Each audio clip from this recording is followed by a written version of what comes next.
Hello everyone, Assalamu alaikum. Welcome back to my channel.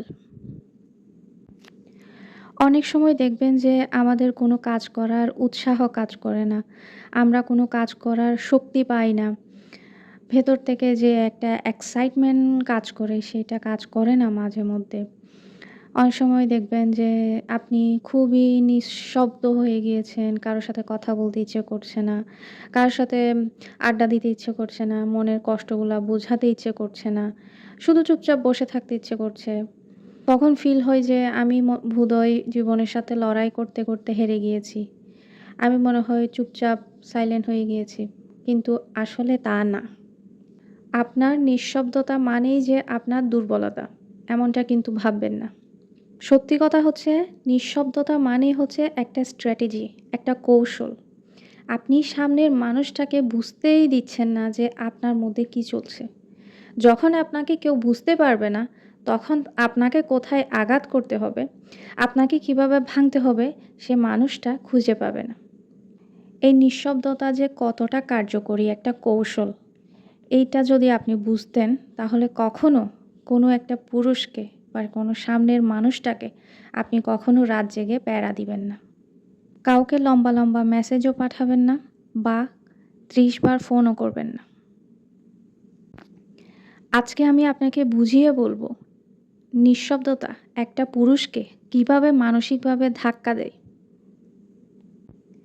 আমি জানি এই ভিডিওটা আপনার বান্ধবীদের খুব দরকার। আপনার বান্ধবীদেরকে অবশ্যই পাঠিয়ে দিবেন। প্রথমত, শক্তি আর নিয়ন্ত্রণের ব্যালেন্স পাল্টে যায়। আপনি যখন খুব বেশি চিৎকার চেঁচামেচি করেন, আর্গুমেন্ট করেন, ঝগড়া করেন, তখন কিন্তু আপনি আপনার নিজের পাওয়ারটা অপরজনকে দিয়ে দেন।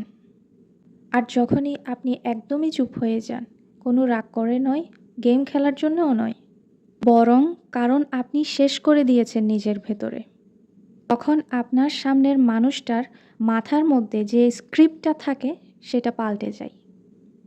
আপনার যে ভার্সনটা ওর মনে গাঁথা ছিল সেটা আর নেই।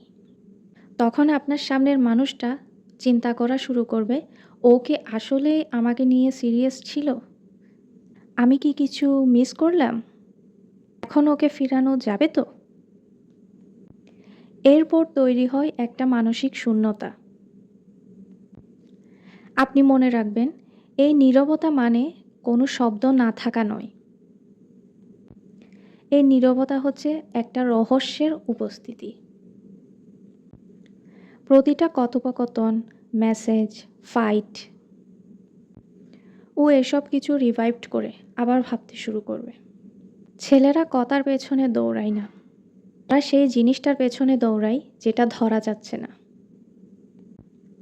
আপনি যেই মুহূর্তে আর নিজেকে প্রমাণ করতে চাচ্ছেন না, তখনই আপনার অনুপস্থিতি তার কাছে সবচেয়ে জোরে কথা বলে। যখন আপনি তার কাছে ছিলেন তখন আপনি ছিলেন একটা অভ্যাস। এখন যখন আপনি নেই, এখন আপনি হয়ে উঠবেন তার কাছে একটা রিয়েলাইজেশন। তার একসময় যে মেয়েটাকে ক্লিঙ্গি লাগতো, এখন সে বোঝে আপনি আসলে ছিলেন কেয়ারিং। যাকে ও একসময় এক্সট্রা ভাবত, সে বোঝে আপনি ছিলেন গভীর।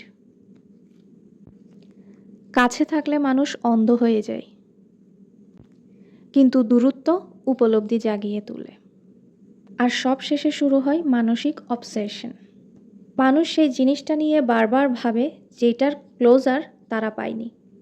আপনি যখনই তার কাছে আর ফিরে যাচ্ছেন না, কোনো মেসেজ দিচ্ছেন না, কোনো আর্গুমেন্ট করছেন না,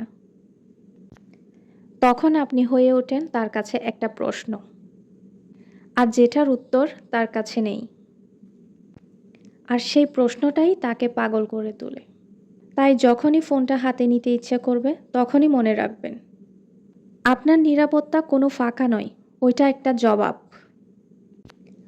ওইটা একটা আয়না, আর ওইটাই আপনার প্রতিফলন।